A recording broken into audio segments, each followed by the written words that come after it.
Good morning students, welcome back in my Siddhistan class. So in today's class we will study the Pradhanta of Vasti. This is a very important question. The question will come in the exam for 10 marks or it may come in 20 marks. And the question will come definitely in the Charak Samhita Siddhistan, or if it will not come in the Charak Samhita, then it will come in the Panchkarma in 4th year. Even if it will not come in the theory of Panchkarma and Charak, definitely the examiner will ask what is the importance of वस्ती के प्रधानता या वस्ती का महत्व. How the question comes in the exam? The question will come सर्वाम चिकित्साम अपि वस्तिम एके. Complete this. या यू शुड नो सर्वाम चिकित्साम अपि वस्तिम एके. तो first you have to write the reference. This shloka is given in the Charaka Samhita Siddhisthana first chapter कल्पना सिद्धि अध्याय इन द 38 and 39 श्लोक. सर्वाम चिकित्साम अपि वस्तिम एके. How the Sarvam Chikitsam Api Vasti Eke. So there is a 5-line slok. The slok says Sakhagata Koshtgatascha Roga Marm Urdh Sarv Avyavangascha. Sakhagata Koshtgatascha Roga Marm Urdh Sarv Avyavangascha. Ye santi tesham nahi kaschidannyo vayo param janmani hetur vasti. ये संति तेषाम नाहि कश्चिदन्यो वायो परम जन्मनि हेतुर्वस्ति. विन्मूत्र पित्तादि मलाशयानाम विक्षेप संघातकरा सायस्मात्. विन्मूत्र पित्तादि मलाशयानाम विक्षेप संघातकरा सायस्मात्. तस्य अतिवृद्ध समाय न अन्यद वस्ति विना भैषजम अस्ति किंचित. तस्मात् चिकित्साम अर्धम इति ब्रुवन्ति सर्वाम चिकित्साम अपि वस्तिम एके. दिस इज द कंप्लीट श्लोक. द फर्स्ट लाइन से शाखागता कोष्ठगताश्च रोगा मर्म ऊर्ध्व सर्व अव्यंग अव्यवाश्च. तो शाखागता, तो all the disease occurring in the शाखागता. तो what do you mean by शाखा? तो शाखा रस रक्तादयो धातुवस्तु. तत्र रस रक्तादयो धातुवस्तु. तो रस रक्तादि जो धातुएं हैं इनको आप शाखागत रोग कहते हैं. शाखागता कोष्ठगताश्च रोगा. तो कोष्ठगत जितने भी कोष्ठगत पक्वा जितने भी कोष्ठ होता है 15 तरह के कोष्ठ, पक्वा से, मला से, मूत्रा से, ये वो, तो जितने भी कोष्ठ बताए. तो शाखागता कोष्ठगताश्च रोगा. मर्म जितने भी मर्मगत रोग हैं. ऊर्ध्व जितने भी ऊर्ध्व शत्रुगत रोग हैं. सर्व अवयव जितने भी बॉडी के ऑर्गन्स, जितने भी बॉडी के पार्ट्स हैं उन सब के डिसऑर्डर्स. एंड सर्व अंग जितने भी बॉडी के ऑर्गन हैं उन सब के डिसऑर्डर. ये संति, ये ऐसा होता है, ये संति ऐसा होता है. तेसाम नाहि कश्चिदन्यो वायो परम जन्मनि हेतुरस्ति. तो ऐसा होता है, जितने भी तरह के ये रोग हैं ये सब होते हैं, ये संति ऐसा होते हैं. ना ही कश्चिदन्यो इनके उत्पन्न होने के इसके अलावा कोई भी कारण नहीं है. क्या कारण है? वायो परम जन्मनि. तो इन सब डिसीज़ जो ऊपर मैंने एक्सप्लेन की, इन सारी डिसीज़ के जन्म होने का जो कारण है वो वायु के बिना पॉसिबल नहीं है. ये संति तेषाम इनसे ऐसा होगा. ना ही कश्चिदन्यो इनके बिना नहीं हो सकता, ये इनका कारण है. क्या? वायो परम जन्मनि हेतुर अस्ति. ठीक है.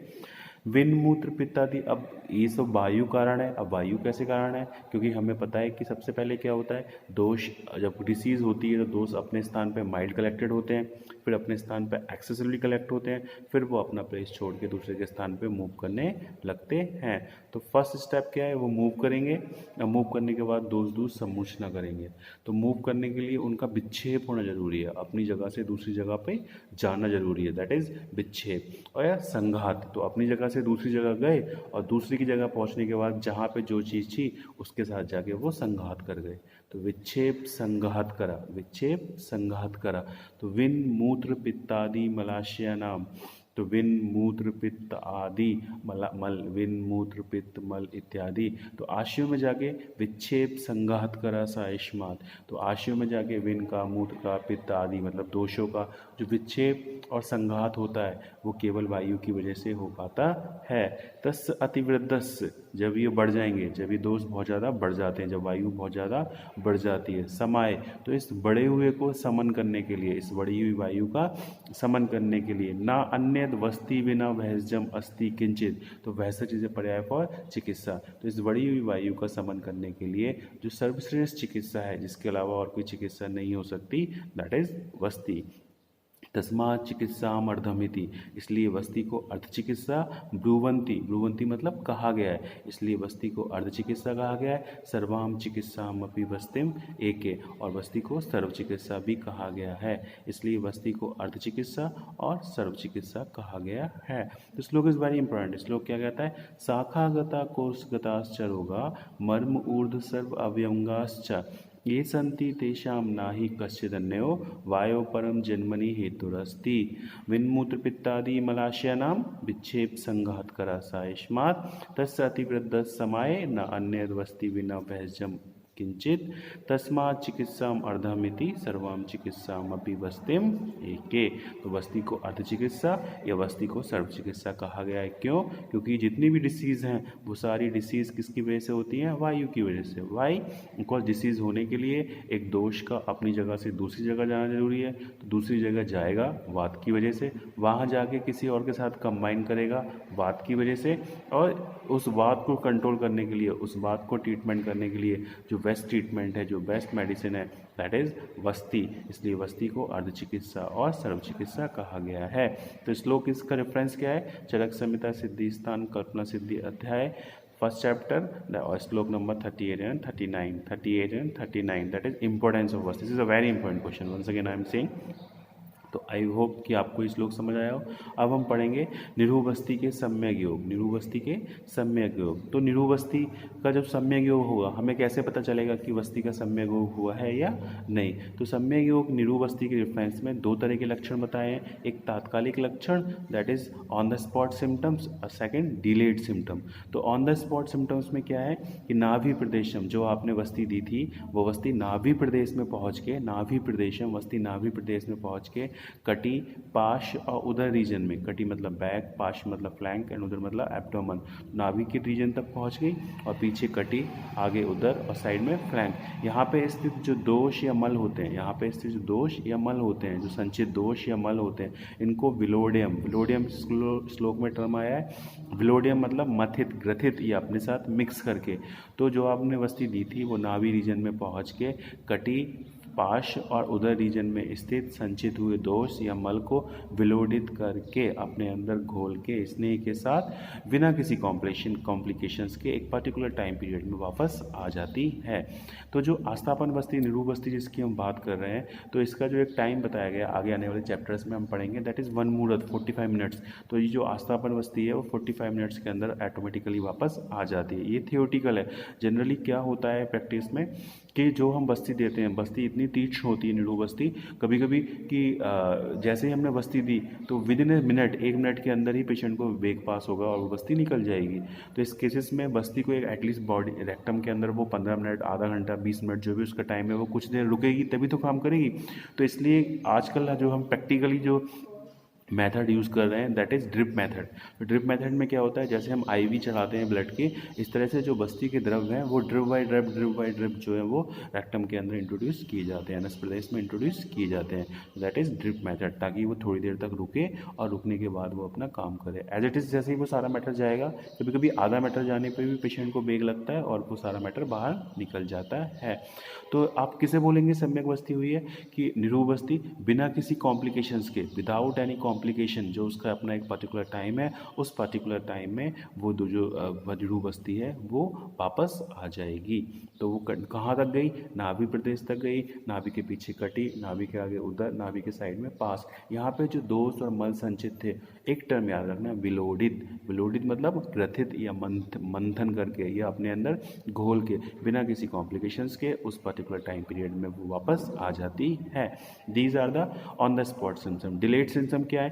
क्योंकि हमने जो अनुवाद आस्थापन बस्ती की हम बात कर रहे हैं, तो जो आस्थापन बस्ती है अगर आप किसी को दे रहे हैं तो उसमें मल की प्रवृत्ति, मूत्र की प्रवृत्ति, पित्त की प्रवृत्ति, वात की प्रवृत्ति टाइमली जो है वो मल मूत्र वात जो है वो टाइमली निकलते रहेंगे। और किसी व्यक्ति में मल मूत्र वात टाइमली निकलेंगे, नेचुरल सी बात है उस व्यक्ति को भूख अच्छी लगेगी, दैट इज रुचि।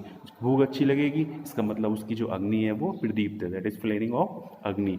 और क्योंकि मल मूत्र वायु टाइमली निकल रहे हैं तो मल प्रदेश का मलाशय, मूत्र प्रदेश का मूत्राशय और वात प्रदेश का पक्वाशय, इन सब आशयों के रीजन में पेशेंट को लाइटनेस फील होगी। तो आपको भूख लग रही है, दैट इज़ रुचि। रुचि के बाद जो है आपकी अग्नि बढ़ रही है, उसके बाद आपके जितने भी आशय हैं उन आशय प्रदेश में पेशेंट को लाइटनेस फील हो रही है। और जिस कारण की वजह से आपने वस्ती दी थी, नो वस्ती प्लान की थी, तो उस डिसीज़ के जो सिम्टम्स हैं वो ऑटोमेटिकली शांत हो जाएंगे, दैट इज़ रोगोपशांति, दैट इज़ रोगोपशांति। इसके अलावा जो पेशेंट की फिजियोलॉजी है वो मेंटेन रहेगी और पेशेंट का बल जो है वो इन्हेंस होगा। तो ये जो सिम्टम्स हैं ये डिलेड सिम्टम्स हैं वस्ती के। तो आपने वस्ती दी निरूबस्ती, तो निरूबस्ती दी इसलिए मल मूत्र और वायु टाइम से निकल रही हैं, मल मूत्र वायु टाइम से निकलेंगे। जब मल मूत्र वायु निकलेंगे तो भूख लगेगी। भूख कब लगेगी? जब अग्नि बढ़ेगी। और जिसकी वजह से जब भूख लग रही है, अग्नि बढ़ रही है, तो ये मल मूत्र वायु टाइम से निकल रहे हैं, तो मल मूत्र वायु के जो आशय हैं वो आशय में पेशेंट कैसा फील करेगा? लाइटनेस फील करेगा। जिस कारण की वजह से आपने बस्ती दी थी वो कारण मतलब वो बीमारी की जो सिम्टम्स हैं वो कम हो जाएंगे और पेशेंट जो है नॉर्मल फिजियोलॉजी की तरफ पेशेंट की कंडीशन शिफ्ट होगी। इसके अलावा पेशेंट का बल बढ़ेगा। तो these are the symptoms of सम्यक निरूबस्ती लक्षण that can be divided into two, तात्कालिक लक्षण एंड डिलेड लक्षण। तात्कालिक में विदाउट एनी कॉम्प्लिकेशन, एक पर्टिकुलर टाइम फ्रेम 45 मिनट्स में it will come back without any complications, ठीक है, दैट इज तात्कालिक लक्षण। और डिलेड लक्षण में क्या है कि जितने भी जो मल मूत्र वायु है वो टाइमली निष्कर्ष होंगे, भूख लगेगी, अग्नि बढ़ेगी और इनके जो आशय हैं उनमें लाइटनेस फील होगी। जिस कारण से हमने वस्ती दी थी वो कारण मतलब उसके जो सिम्टम्स हैं डिसीज़ के वो कम हो जाएंगे। पेशेंट जो है फिजियोलॉजिकल स्टेट में मूव करेगा, पेशेंट की condition along with the power और द बलम और the strength of body maintain रहेगी। तो कल हम इसके आगे का पढ़ेंगे। तो टुडे वी हैव कंप्लीटेड 38 श्लोक, 39 श्लोक, 40, 41, ठीक है। तो आप बने रहिए हमारे साथ सिद्धि स्थान के सफ़र पर। Thank you.